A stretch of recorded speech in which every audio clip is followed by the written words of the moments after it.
बहुत निकम्मी चीज। नितिन गडकरी ने सरकार पर साधा निशाना, बताई अपनी इच्छा।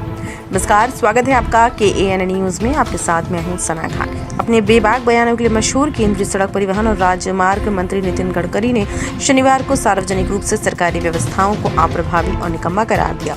महाराष्ट्र के नागपुर के सुरेश भट्ट ऑडिटोरियम में एक कार्यक्रम में बोलते हुए गडकरी ने नागपुर नगर निगम और NIT जैसे नागरिक और प्रशासनिक संस्थाओं पर निशाना साधते हुए कहा कि संस्थाएं केवल चलती गाड़ी को पंक्चर करने का काम करती है। गडकरी ने कहा कि चाहे NMC हो, NIT हो या कोई और सरकारी एजेंसी, इनमें से कोई भी उपयोगी नहीं है। ये चलती गाड़ी को पंक्चर करने का काम करते हैं, इसलिए हमें काम करने के वैकल्पिक तरीके खोजने होंगे। केंद्रीय मंत्री ने कहा, मेरी बहुत इच्छा है कि मैं नागपुर में खेलने के लिए 300 स्टेडियम बनना है। मेरे 4 साल के अनुभव के बाद मुझे समझ आया कि सरकार जो चीज़ होती है बहुत निकम्मी होती है। मैं तो राजनीति में हूँ, यहाँ तो फोकट का बाजार लगा होता है। हर चीज़ लोगों को फोकट में चाहिए। उन्होंने दुबई का उदाहरण दिया, जहां एक निजी संचालक ने एक स्टेडियम का सफलतापूर्वक प्रबंधन किया।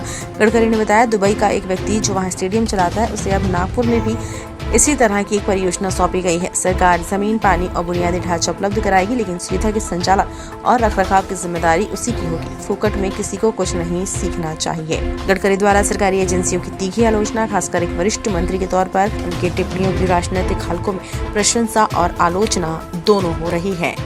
मैं वैसे फाइनेंशियल कंसल्टेंट नहीं हूँ, चार्टर्ड अकाउंटेंट नहीं हूँ, पर आज फाइनेंशियल एक्सपर्ट हूँ। मैं 5-5 लाख करोड़ के काम बिन पैसे से करता हूँ। मेरी बहुत इच्छा है कि नागपुर में 300 स्टेडियम खेलने के बने, पर मेरे 4 साल के अनुभव के बाद मेरे ध्यान में आया कि सरकार जो चीज़ होती है बहुत निकम्मी होती है। कारपोरेशन, NIT, इनके भरोसे कोई काम नहीं होता। ये चलते गाड़ी को पंक्चर करने का एक्सपर्टाइज उनके पास होता है। तो फिर अब मैंने एक व्यक्ति दुबई से आया और उसने मुझे कहा कि दुबई में मैं स्पोर्ट्स स्टेडियम चलाऊँ। तो मैंने बोला कैसे चलाऊँ? तो मैंने ये तय किया कि वो व्यक्ति जो है, हम टेंडर निकालेंगे, 15 साल के लिए जगह देंगे, लाइट हम लगा देंगे, पानी की व्यवस्था, कपड़े बदलने की व्यवस्था, गैलरी करा देंगे, फिर लॉन वो मेंटेन करेगा और एरिया के हिसाब से जो भी स्पोर्ट होंगे, जो लड़के खेलने के लिए आएंगे उससे वो मिनिमम फी लेगा महीने की, 500 रुपये, 1000 रुपये। फुकट में कोई सिखाना नहीं चाहिए। मैं तो राजनीति में हूँ, यहाँ तो फुकटों का बाजार होता है पूरा। हर चीज़ फुकट में चाहिए। मैंने देता फुकट में।